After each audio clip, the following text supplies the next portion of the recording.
Ngayon mga katropa, sa vlog na ito ay tuturuan ko kayo paano nga ba maalis ang pait nitong ampalaya or how to remove the bitterness of ampalaya. So ang gagawin natin mga katropa is meron tayong ampalaya. So gagawin natin is i-chop natin itong dulo. Then pag na-chop na natin is hihiwain natin or i-chop natin yung gitna nitong ampalaya gaya ng nakikita natin dito sa video. So ganyan yung gagawin nyo mga katropa. Ayan. So ngayon nahiwa na natin at nabuka na itong ampalaya. Gagawin natin is tatanggalin natin ng laman itong ampalaya gamit itong spoon o kutsara. So like this mga katropa, make sure na i-remove nyo ng maigi itong mga buto ng ampalaya. So tips ko sa inyo mga katropa, imbis na itapon nyo itong mga buto ng ampalaya, so kung meron kayong sapat na taniman, pwede nyo itanim itong mga buto ng ampalaya. Malay nyo baka tumubo, well mapakinabangan nyo pa. So yan mga katropa, na remove na natin yung laman ng ampalaya. Ngayon is huhugasan natin ito to remove the excess nitong remains na pinagtanggalan nitong mga laman or mga buto rather nitong ampalaya. So ganun din yung gagawin natin dito sa isa. Make sure na lilinisin nyo ng maigi sa isang malinis na tubig or sa running water mula dun sa gripo itong ampalaya.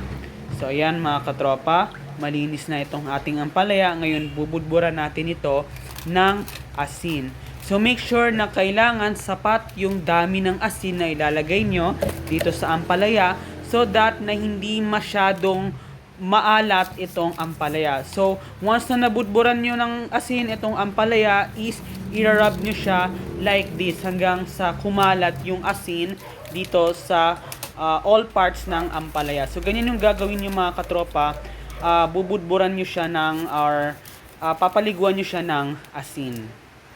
So ayan mga katropa, ngayon napaliguan na natin ng asin or nabudburan na itong ating ampalaya, is isa-set aside natin ito ng about minimum of 20 minutes, maximum of 15 minutes itong ating ampalaya. So ito na yung tinatawag natin ng process na pagre-remove ng bitterness nitong ampalaya. So yung tinatawag natin na osmosis, if I'm not mistaken, na kung saan makikita nyo is nagtutubig yung salt dito po sa all over nitong ampalaya. So gaya ng nakikita nyo, so ayan. So after 50 minutes, ganyan na siya mga katropa, is nagtubig na yung salt dito po sa ampalaya. So ayan mga katropa, makikita nyo, make sure na kailangan is maganda yung pagkakababad sa asin nitong ating ampalaya. So after nito is gagawin natin is huhugasan uli natin para maalis yung asin. So ayaw naman natin masyado na maalat itong ating ampalaya.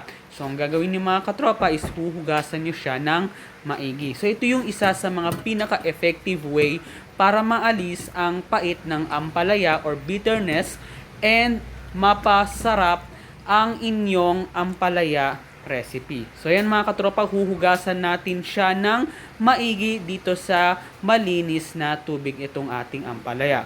So ayan mga katropa, malinis na, na-remove na natin yung asin dito po sa ating ampalaya. So talagang napakaganda niya guys, napakalambot niya, as in super. So ngayon mga katropa is hihiwain natin itong ating ampalaya. Gaya nung karaniwang style ng paghiwa nyo ng ampalaya.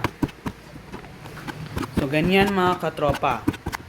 So ayan, meron na kayong ampalaya. Hindi na siya mapait mga katropa. Talagang super sarap, super effective nito. Kaya try nyo na ito.